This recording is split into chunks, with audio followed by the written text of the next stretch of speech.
What is up, YouTube? My name is Dominick Barbato. Welcome back to this channel. Super excited for you guys to be here. If you haven't already, please hit that nice looking subscribe button. I would really appreciate it. Please give this video a thumbs up if you enjoy the content.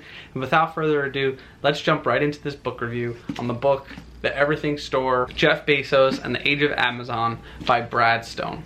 Gotta know, yeah, that it's gonna happen for sure. Had to take my time, take it slow. I've been saying I was rich since I was broke. And wow, this book was amazing. I actually couldn't even put it down. Obviously, sometimes I did have to put it down to go to work or to do something else or to even make these videos. But 2 days ago, I finished this book and I wanted to get the book review up and out to you guys to just tell you, you need to go buy this book and learn about Jeff Bezos, his vision, what he's doing, and how he even started at Amazon. So to jump right into it, I'm gonna hit on a couple points in this book, just some things that I remember from the book and some things that really stood out to me that just kind of completely changed my mind about business and who Jeff Bezos even is as a person. Before that though, I must shout out to Finance Daily. This is a channel that they talk a lot about finance, and it's my good friend Clayton. For my birthday, Clayton bought me a gift card and he asked for me to shout him out on my channel if I bought any books with that gift card. This was one of the books, so thank you Finance Daily, thank you Clayton for sponsoring this book review. Without further ado, this book review. To jump right into it. Bezos started as a bookstore. Many of you guys know, a lot of you know, everyone knows Amazon. I'm sure you guys know what Amazon is. He started as a bookstore. From books, he knew that wasn't gonna be his end-all be-all. Literally from jumping into Amazon, he knew he wanted Amazon to be something bigger. He wanted it to be a huge company with a lot of money and a large market cap. But to do that, you have to start small. You have to start focusing on one thing that you get really, really good at, and then you can expand into other things. A big lesson that I learned in this book, and a big lesson of a lot of billionaires, is they start with like smaller markets, they start with like smaller niche markets, and then they expand out horizontally, and then that's how they become so big, so vast, and so broad of companies. So Jeff Bezos, he started with books, and then from books he went into, you know, DVDs, and then from DVDs went into other items online such as jewelry, and then branched out into everything else. So the biggest thing with this book and what I learned about Jeff Bezos is it wasn't all successes, it wasn't all glory, it wasn't all him being the richest person in the world. It wasn't like that. There were so many times where people either, you know, went behind his back and screwed him, people went to competitor websites, he had other companies take market share from him. But the biggest thing that he did and that I learned is that he just persisted through everything, and he had such a keen attitude and mind to be able to succeed. It's a hard book to really explain, obviously, some points like, oh, this is what you can do and this is what you can do better and this and that. I'm kind of just going over a vast review of what I thought this book was about. And I really think it's crazy to get inside the mind of the world's richest person. Yes, the world's richest person. He's worth over $135 billion. $135 billion. And that's why you need to pick this book up, to really get inside his mind. But besides that, the book storylines through the whole entire process of him starting with books and then expanding into DVDs, CDs, music, and then jewelry, and then clothing, and then everything else, and then he opened up to a third-party market. The huge thing that I noticed is his focus. He was very focused on whatever he went into, and if he was going to do that, he went into that wholeheartedly. And the other thing is that many people won't realize is that he's a micromanager, which means he literally is on top of everyone in that company. Maybe not now. This book was published in 2013 or 2014, but he was such a micromanager that it made the company run so much smoother, and it made every person, you know, ready to be able to answer to him.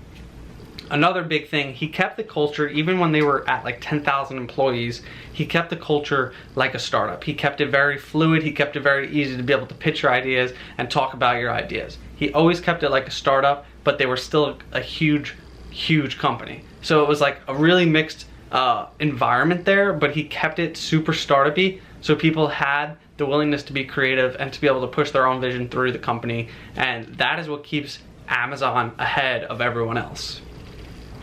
Another big thing that I learned in this book is the fact that like Amazon does this one thing that I don't think a lot of other companies do, but Amazon has a specific sector in their company that literally will order products from other companies' fulfillment centers, whether it be Walmart or Kmart or Best Buy, and they will test how good their fulfillment center is and compare their fulfillment center to those other companies. And if they're doing any bit better, or if any of these companies are doing better, they enter that market, or they know they're doing something wrong and they need to get ahead of that trend.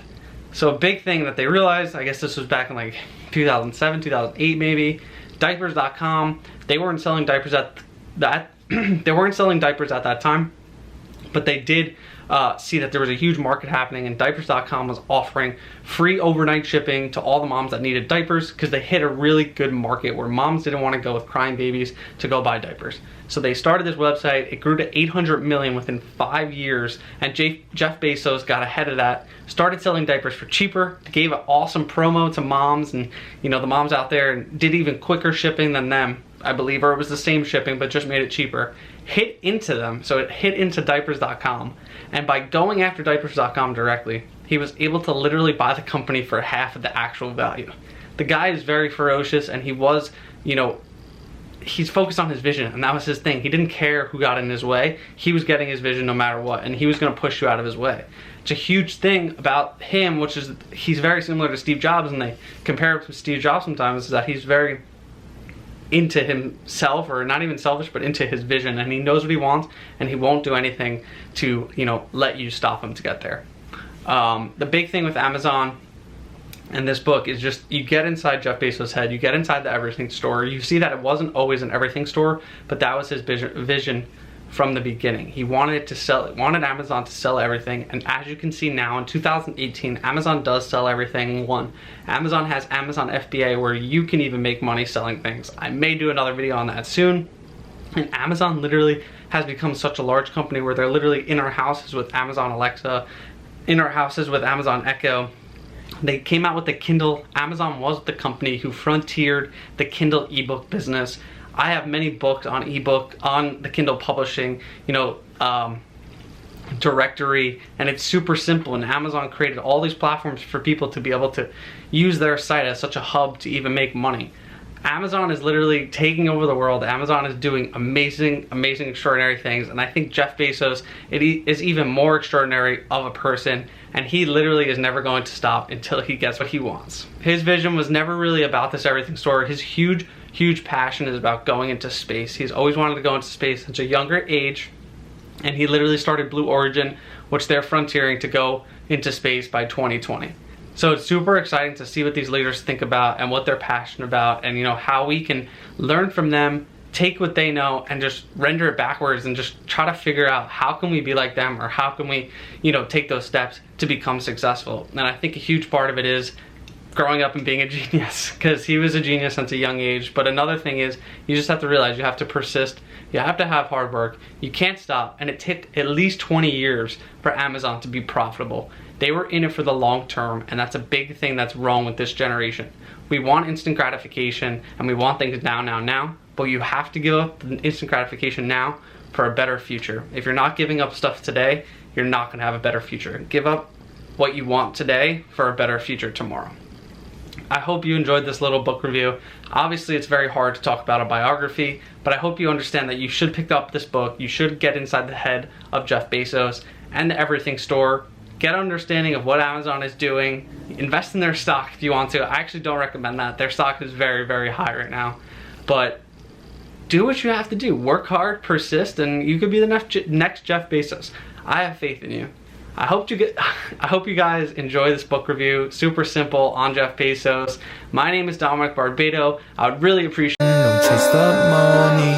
I knew it was all on me. All my best were all on me. I knew if I called the universe enough, it call on me. I believed in non-existent. All my thoughts into fruition.